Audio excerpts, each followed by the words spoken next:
D'où ça vient le CBD? Est-ce que ça vient de la même plante que le cannabis? Est-ce que ces deux choses sont liées? Comment est-ce que c'est produit? Est-ce que c'est produit de la même façon que le reste? Est-ce que seulement c'est naturel ou est-ce qu'on a été trafiqué, retirer les molécules problématiques? Et est-ce que ça représente un risque pour la santé ou bien au contraire? On est Emmanuel et Raphaël, producteurs de CBD en France aujourd'hui. Dans cette vidéo, on va répondre à plein de questions que tu peux te poser et débunker certains mythes. On se retrouvera ensuite dans nos champs pour te montrer comment on cultive la plante. Donc reste bien jusqu'à la fin de la vidéo pour voir toutes les étapes de culture et mieux comprendre d'où vient le CBD. Avant ça, pour ce qui est de notre site internet blatocbd.fr, on attaque l'été avec un gros déstockage. À partir de ce soir et tout le mois de juillet, tout notre site internet est à moins 20%. Et si tu rejoins la lettre Blato, premier lien en description, tu bénéficies de moins 10% supplémentaires sur ton panier. Et ce qu'Emmanuel a oublié de vous dire, c'est que ce mois de juillet, vos variétés préférées font leur grand retour. En effet, la Crystal Kush, la Tropical Cookie et la Choco Haze sont de nouveau disponibles sur le site. Nous en avions gardé une petite réserve de précaution pour les abonnements de la Blato Box. Il en reste encore des quantités extrêmement limitées, donc le mois de juillet est l'ultime mois pour en profiter. Après, ce sera fini. Notre production indoor est en route et sera disponible courant août. Dans la même lettre Blato, on te tiendra au courant. Ce mois de juin, 20% du chiffre d'affaires brut généré sur blatocbd.fr était destiné à une association, un SAMU social agricole. Merci à tous ceux qui ont passé commande sur le site internet pour faire profiter à l'association de ce petit don de notre part. Et nous souhaitons continuer ce mois de juillet. 20% du montant de vos commandes sera reversé à l'association Sésame. Au moment venu, on réalisera bien entendu une vidéo dédiée à ce sujet où nous allons essayer de remettre le chèque en main propre au fondateur et lui donner l'occasion de vous expliquer plus en détail en quoi tout cela consiste. Cette association en construction sera un service d'entraide et de soutien agricole et de maintien des exploitations dites sensibles. Comme pour le mois de juin, pour te motiver à donner ce mois de juillet, je glisserai personnellement dans chaque commande une petite surprise. Alors après cette vidéo, nous on vous donne tout de suite rendez-vous sur blatocbd.fr. Alors maintenant, c'est parti pour la vidéo. Hop, d'abord tu vas t'abonner à Blato CBD et liker cette vidéo. On est dans un champ de CBD, nous sommes producteurs de CBD, mais au final, c'est quoi le CBD? Parce qu'en ce moment, on parle beaucoup de CBD, on voit des boutiques ouvrir de partout, mais au final, concrètement, qu'est-ce que c'est, d'où ça vient et comment c'est produit? Le terme CBD, c'est l'abréviation de cannabidiol, qui est une molécule contenue dans le cannabis. Donc pour être exact, on devrait plutôt parler du truc qui commence par C et qui finit par bis, de CBD. Mais ce serait un peu trop long, donc on utilise l'abréviation CBD. Pour ceux qui l'ignorent, on utilise le mot cannabis et non pas le mot de chanvre parce que ce sont deux choses différentes. Oui, ces deux termes désignent la même plante, le cannabis sativa, mais correspondent à des variétés et des utilisations différentes. Le chanvre est l'appellation de la plante cultivée pour la fabrication de textiles, de cordes ou de matériaux divers. Contrairement au canna, et non, je ne terminerai pas ce mot pour des raisons d'algorithme, qui lui désigne les variétés cultivées pour leurs propriétés psychoactives. Dans ces variétés, on en retrouve qui produisent majoritairement du cannabidiol, donc le CBD, qui est une substance capable d'interagir avec tout un tas de récepteurs dans notre organisme. Mais ce n'est pas le seul, puisqu'on sait aujourd'hui qu'il existe des centaines de molécules comme celle-ci, qui font partie du groupe des cannabinoïdes. On peut parler de CBG, de CBDV, de CBN, etc., etc. Et bien sûr, la plus connue d'entre elles est le THC pour ses effets psychotropes de défonce, qui est interdite en France. Et si toutes ces molécules nous font de l'effet, c'est parce qu'on y est sensible. En gros, notre corps dispose de tout un système de récepteurs endocannabinoïdes. Ça veut dire que nous-mêmes, naturellement, on produit des sortes de molécules semblables à celles présentes dans le cannabis. Et elles viennent se lier à des récepteurs qui sont présents partout dans notre corps, que ce soit à la surface des organes, sous la peau, dans les muscles et dans le cerveau. Ce système est encore mal connu, mais il semblerait qu'il soit là pour moduler les humeurs, le stress, l'anxiété et toutes les sensations de douleur. Et quand on consomme la fameuse plante, eh bien on ingère des molécules qui vont interagir avec ce système et altérer notre fonctionnement. Cela peut être bénéfique ou dangereux, tout dépend encore de la dose.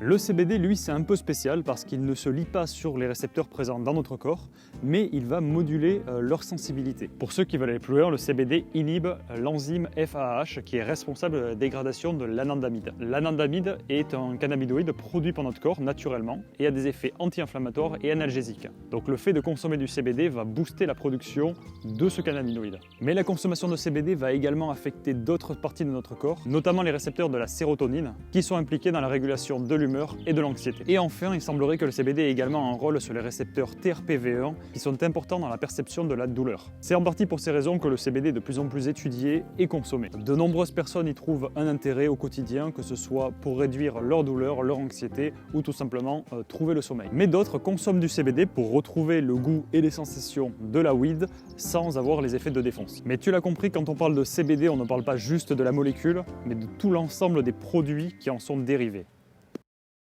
On est Emmanuel, je peux faire et Raphaël, t'apparais, tu disparais. Ce serait drôle, non? Mais genre une fraction de seconde. C'est pas drôle? Si. Vas-y. Tu mets comme ça. Ouais, tac tac, mais sans aucun effet. Hein. Oui. On-off.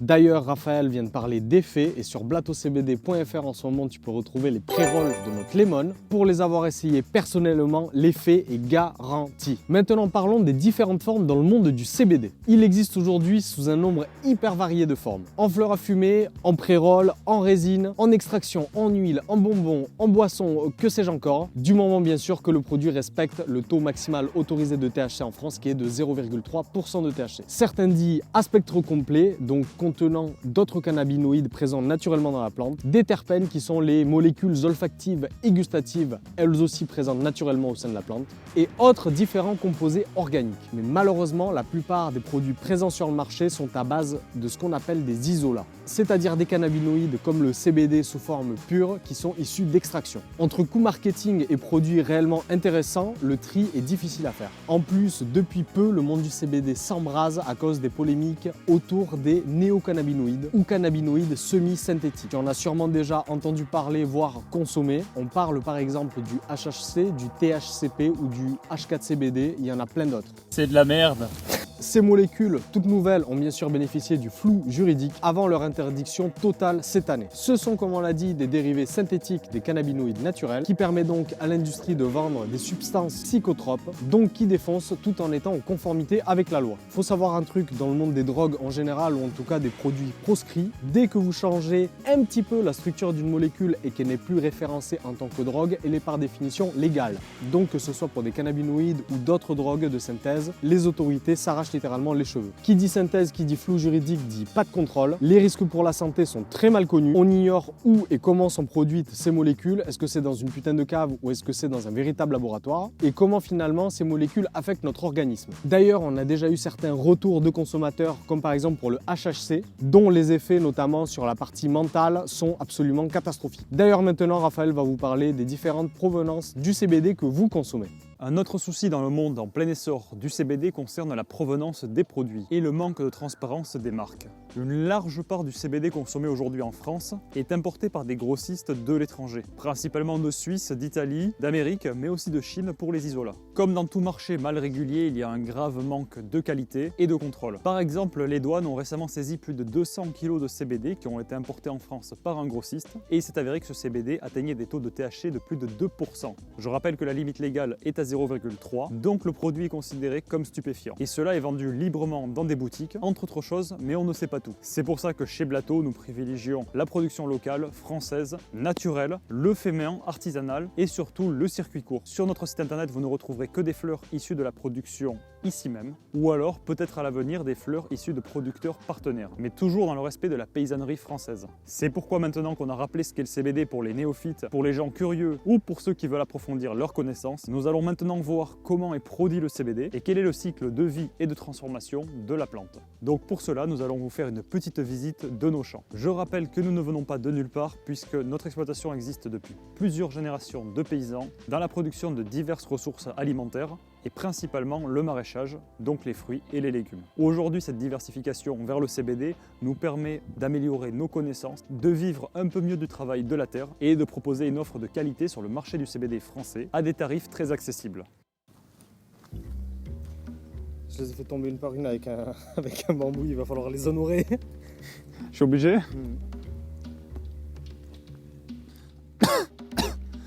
Pourquoi je tousse? Maintenant, on va faire un tour au jardin. D'accord, bon, il n'y a pas de transition. Tiens, On se retrouve maintenant au milieu de nos cultures pour parler un petit peu du cycle de la plante. Depuis maintenant quelques années, on peut en cultiver librement en France. Bien sûr, il y a un cadre légal avec certaines règles à respecter. Mais comme vous pouvez le constater, on dirait des vraies plantes de cannabis, si je puis dire. Et au-delà du profil moléculaire de la plante une fois en floraison, il n'y a aucune façon de les différencier. Pour être sûr donc de cultiver la bonne chose, l'idée c'est d'acheter les bonnes graines, donc des graines référencées au catalogue européen des semences qui garantissent plus ou moins elles aussi un taux de cannabinoïdes inférieur à 0,3% une fois la fleur mature. Bien sûr, on procède à des tests en laboratoire pour en être sûr car on travaille avec du vivant et on ne peut jamais en être sûr à l'avance. D'ailleurs, tu peux retrouver toute notre culture 2023 sur notre chaîne YouTube, alors n'hésite pas à t'abonner si tu veux suivre nos aventures. Ça fait même pas un mois qu'on les a plantées ici et on peut déjà constater qu'elles ont très bien pris racine. Vous pouvez constater ces belles feuilles gorgées de soleil, un tronc épais et différentes ramifications qui ont déjà fait leur apparition. Donc je disais qu'elles sont vachement en forme, donc on a déjà procédé à un éteutage sur ces plantes-là, ce qui va permettre d'avoir davantage de branches et donc une plus grande production.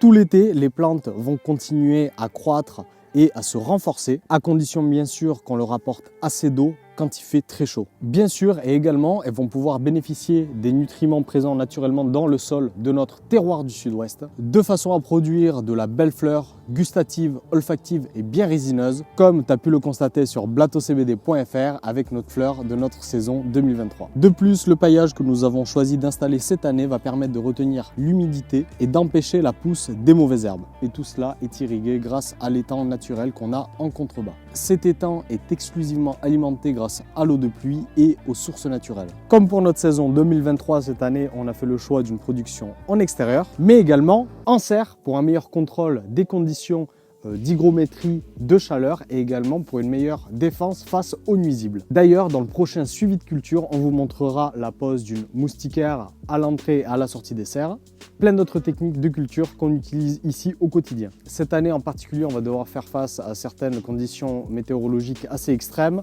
notamment en automne où on risque de se manger pas mal de pluie et d'intempéries en tout genre, donc en serre on sera protégé. Mais on reste confiant et optimiste cette année, peut-être aussi bien meilleur que l'an dernier. La production de CBD peut aussi se faire en intérieur ou en indoor, c'est-à-dire en environnement totalement contrôlé, et c'est d'ailleurs l'une des premières méthodes de production de CBD aujourd'hui. On utilise des lumières artificielles pour imiter celles du soleil, en l'occurrence des LED pour leur excellent rapport puissance-consommation. L'avantage, c'est une production plus rapide, environ 3 mois, 6 mois en extérieur au minimum. On dit aussi que la qualité est en général meilleure, mais chez Blato, on pense que c'est pas du tout comparable, ce sont deux produits totalement différents. À choisir, on préfère la fleur d'extérieur qui aura poussé en pleine terre avec des conditions naturelles, bénéficiant du terroir et s'imprégnant d'un goût unique. Mais l'indoor a ses avantages comme permettre de contrôler l'humidité, la température, de réduire les maladies et bien sûr d'avoir un rendement plus important. Et si nous produisons dans chacun de ces milieux, que ce soit en extérieur, sous serre ou en intérieur, c'est pour développer au maximum nos connaissances et proposer des produits différents. Maintenant, pour répondre à quelques mythes qui circulent sur le monde du CBD, non, le CBD n'est pas du vrai cannabis. Qui a été rabaissé, c'est-à-dire sur lequel on a enlevé la molécule problématique, c'est-à-dire le THC. Tout simplement parce que ce n'est pas possible à notre connaissance, puisque si on enlève une molécule, on les enlève en général toutes. Donc non, quand on parle de CBD, on parle vraiment de variétés de cannabis qui ont été sélectionnées pendant des décennies pour avoir une teneur en cannabinoïdes naturels qui ne dépasse pas les 0,3% ou les 1% dans certains cas de THC et qui produit une grosse quantité de CBD. Pour arriver à ce résultat, ce sont des breeders, c'est-à-dire des gens dont le métier est de sélectionner la plante, qui ont fait des croisements génétiques entre des plantes faibles en THC et d'autres fortes en CBD, et qui sont arrivés après plusieurs générations à des variétés produisant exclusivement du CBD. Donc oui, les fleurs de CBD, à condition d'avoir été cultivées dans des bonnes conditions, sont totalement naturelles. Un autre mythe qu'on peut entendre, c'est sur les effets du CBD, ou plutôt l'absence d'effet. On nous dit souvent que le CBD ne fait rien. Eh bien, je répondrai que non, et cela dépend de beaucoup de choses. Effectivement, si tu es consommateur de THC régulier, il y a de fortes chances que tu ne puisses pas ressentir les effets du CBD. Il faudrait d'abord que tu arrêtes le THC pour que ton corps se réhabitue à des taux de cannabinoïdes normaux. Une autre explication, c'est qu'une grande partie des fleurs vendues dans le commerce ou des produits à base de CBD sont en fait des isolats. Ça peut même être le cas de fleurs qui ont été complètement lavées par un processus d'extraction de toutes leurs molécules et de tout leur trichome, et sur lesquelles ensuite on est revenu mettre un isolat de CBD. Si le taux de CBD dépasse les 20% dans un produit, c'est que c'est un isolat. Exception faite des résines et des haches qui, eux, peuvent atteindre des fortes concentrations. En effet, les variétés de CBD actuellement cultivées et vendues sur le marché peuvent avoir un taux de CBD compris entre 5% et 15%. Ça peut monter parfois jusqu'à 20%, mais c'est assez rare. Le problème avec les isolats, c'est qu'il a été prouvé qu'on ressentait beaucoup moins les effets que sur un produit dit full spectrum ou à spectre complet. Une fleur de CBD telle qu'elle est cultivée ici est naturellement à spectre complet, c'est-à-dire qu'elle possède toute une large gamme de cannabinoïdes, mais également des terpènes, des flavonoïdes et d'autres substances. Donc privilégie toujours des produits naturels et à spectre complet. Comme je l'ai dit au début de la vidéo, le CBD ne va pas agir directement sur les récepteurs de ton corps, donc il ne faut pas t'attendre à ressentir des effets tels que celui du THC, mais il va modifier le comportement des récepteurs. Et les sensations et les effets dépendent bien sûr de chacun. Mais globalement, le CBD apporterait des effets relaxants, anti-stress, anxiolytiques. Il permettrait de réduire la sensation de douleur et également d'améliorer le sommeil. En tout cas, c'est ce que nous avons constaté et c'est les retours que nous avons eus. La récolte en inté approche doucement mais sûrement, mais on ne va probablement pas relancer une session de culture dans ce grenier parce qu'il n'est pas adapté, que ce soit en termes de place, en termes d'isolation thermique ou de capacité électrique. Donc là, on est en train de chercher un endroit encore plus grand et bien plus adapté à une culture en intérieur. On revient vers vous très vite quand on en a des nouvelles. Et une dernière question que vous pouvez vous poser, c'est est-ce que la consommation de CBD présente des risques pour la santé? Eh bien, je ne peux pas vous affirmer que non, puisque nous n'avons pas encore assez de recul, mais les recherches actuelles n'ont pas montré de problème lié à la consommation de CBD. Bien évidemment, la consommation en cigarette ou en joint est problématique de par la fumée, mais si on considère uniquement la prise de CBD ou de produits issus du CBD, à l'exception faite de quelques recommandations de contre-indication avec des médicaments, eh bien, il n'y aurait pas de problème sur la santé, bien au contraire. D'ailleurs, si tu es consommateur et que tu veux découvrir un produit avec un goût unique et également à un prix dérisoire pour la qualité, je te donne rendez-vous tout de suite sur blatocbd.fr pour profiter de nos dernières fleurs de la saison 2023. Avec une traçabilité totale, effectivement on documente toute notre culture sur YouTube depuis plus d'1 an maintenant. Et pour ne rien louper de la saison 2024, rejoins-nous sur Instagram pour suivre quotidiennement nos aventures. En plus, comme on te l'a dit en début de vidéo, comme au mois de juin, ce mois de juillet est spécial, alors profites-en. Pour rappel, Blato est une relation directe entre nous producteurs et toi consommateur.